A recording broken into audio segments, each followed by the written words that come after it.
Lord Jesus, thank you for forgiving all my sin.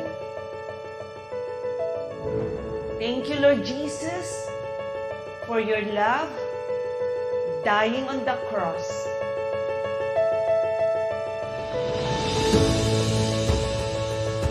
Lord Jesus, be my Lord, be my Savior, and be my Master. Thank you, Lord Jesus. Holy Spirit, thank you for your fellowship right now.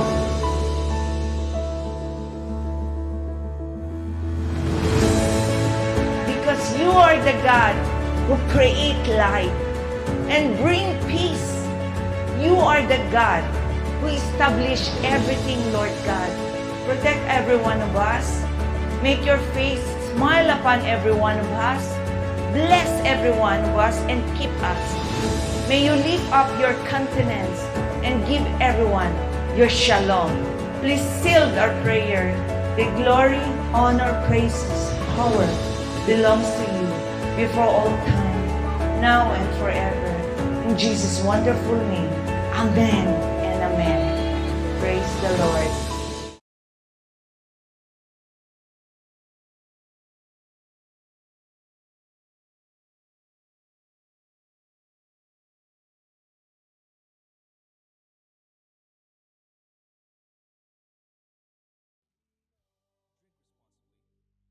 Make the holidays truly special. Share the spirit of giving with Novelino, my wine and only. Take a journey across the night sky through the magical stories of Encanto, Aladdin, Moana, and the Disney princesses. Celebrate the debuts of Asha, Raya, and Anna and Elsa from Frozen 2 at Disney on Ice presents Magic in the Stars at SM Mall of Asia Arena, December 20 to January 4. Tickets on sale at smtickets.com. Huwag mo sabihin radyo. Huwag mo sabihin radyo. Sabihin mo. Sabihin mo.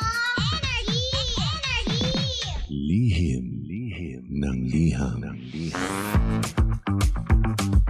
Ang pinakamakulit na girlfriend mo sa balat ng radyo. Isang magandang morning sa inyong lahat! Ako pa rin po nag-iisang girlfriend mo sa radio. My name is Lindsay.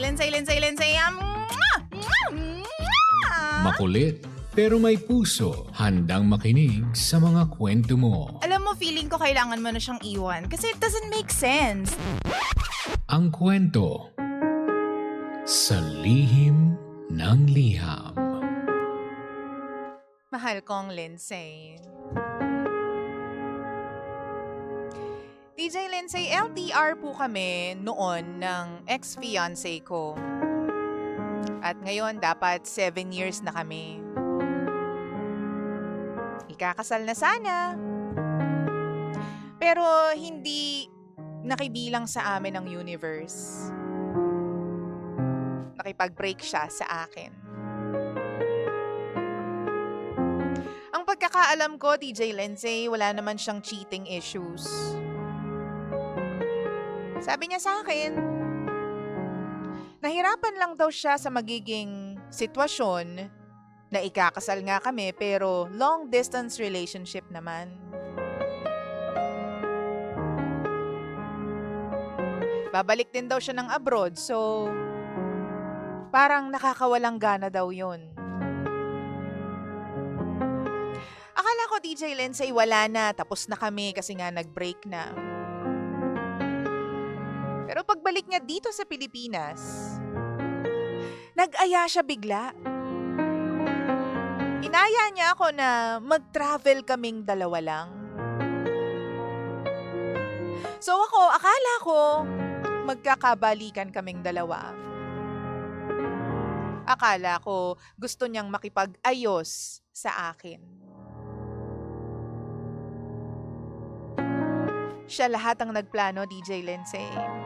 Pumunta kami doon sa place na plano namin na mag-honeymoon. 1 linggo kami doon. Wala kaming kilala doon. As in, umiikot lang kami doon araw-araw. At parang wala kaming pakialam sa mga tao sa paligid namin. Umikot ang mundo namin sa isa't isa nung mga oras na yon. Alam mo yung ang perfect ng lahat ng bagay. Mahal na mahal ko siya. At kitang-kita naman sa kanya na mahal niya rin ako. Everything was fine. Na parang yun yung daan para makipag-ayos siya sa akin. At akala ko noon, gusto niyang makipagbalikan sa akin, DJ Lindsay. Alam mo yung umasa ako na itutuloy na namin yung kasal. Para kasi kaming nasa cloud 9 nung mga oras na yon. Alam mo yung nauna yung honeymoon kesa sa kasal? Kasi umaga, tanghali, tapos gabi. Palaging may nangyayari sa amin. Alam mo yung pakiramdam na sobrang miss na miss namin yung isa't isa. And so I thought, magkakabalikan kaming dalawa. Akala ko nasa same page pa rin kami. But I was wrong. Nag-assume lang pala ako. Matapos ang isang linggo ng pagta-travel namin, sinusubukan ko siyang tawagan, i-chat, i-text. Pero wala siyang sagot sa akin. Tumagal yon ng ilang araw. Wala siyang reply. Wala siyang paramdam. In short, DJ Lindsay, ginost niya ako. Nakailang tawag ako. Tinatanong ko yung pamilya at mga kaibigan namin. Nasaan ba siya? Bakit hindi siya nagpaparamdam sa akin? Bakit hindi siya sumasagot sa mga tawag ko? Hindi daw nila alam. Ang sabi sa akin, hindi pa raw umuuwi.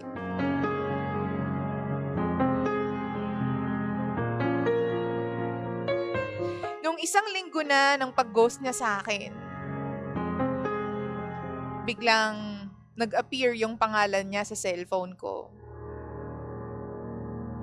Kilig na kilig ako noon.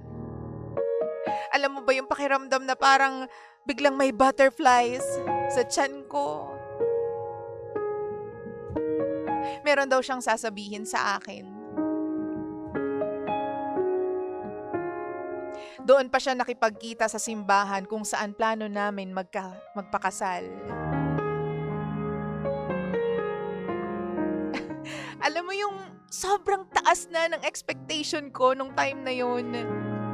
Sabi ko, this is it. Matutuloy na.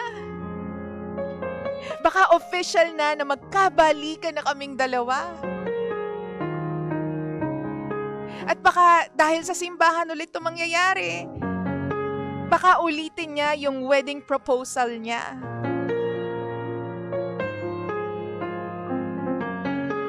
Umasa ako, sobra-sobra, DJ Lindsay. Pero hindi pala. Wala pala siyang balak.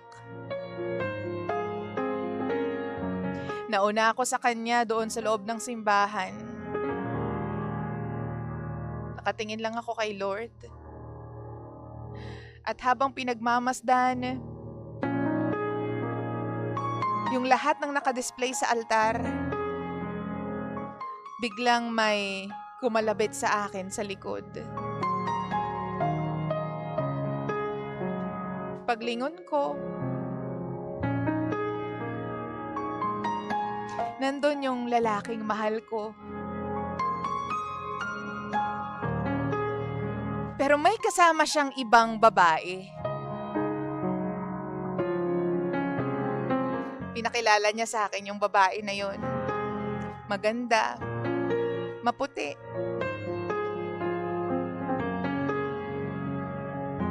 Ang sabi niya sa akin, gusto niya raw magpakatotoo sa akin at ayaw niya nang magsinungaling. Humingi siya ng tawad sa akin, DJ Lindsay. Tawad sa lahat ng nangyari noong nakaraang linggo. Yung mga araw na nagbakasyon kaming dalawa. Ang sabi niya sa akin,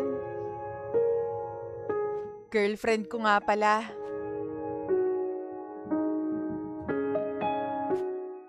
Girlfriend niya. Pero di ba dapat ako yung fiancé? Di ba dapat girlfriend ako? Pero bakit may iba?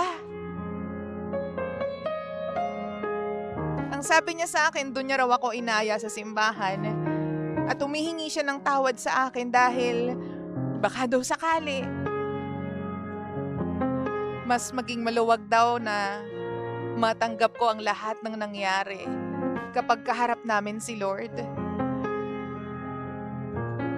Yung babae na yon, yung bagong girlfriend niya, kasama niya sa trabaho sa abroad.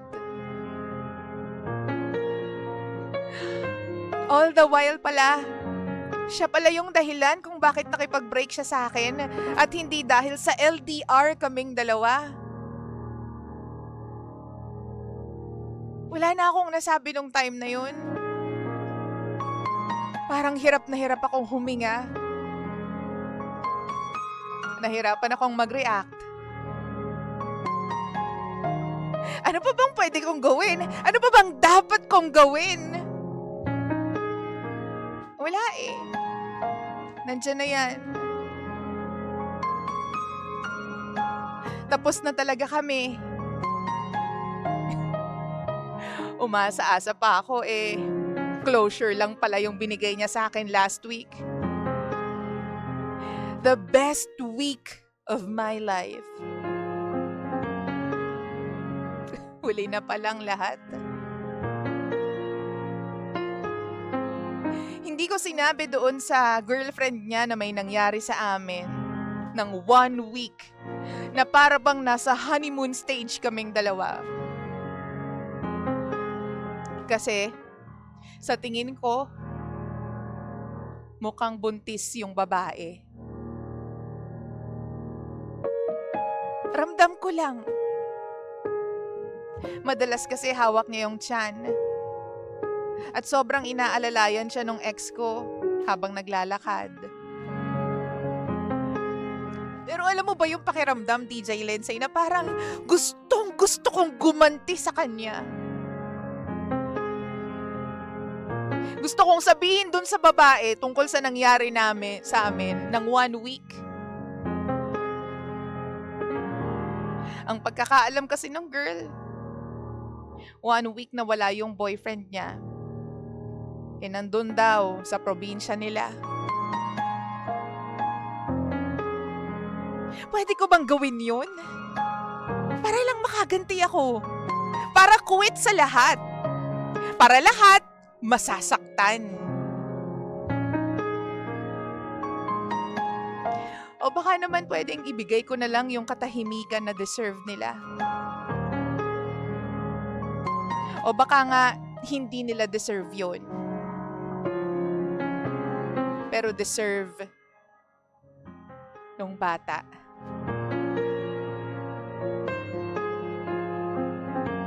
DJ Lindsay, ano po bang pwede kong gawin? Tulungan niyo po sana ako. Gusto kong gumante pero deep inside, sobrang sakit po. Sobrang lungkot. Sobrang sakit. Di ko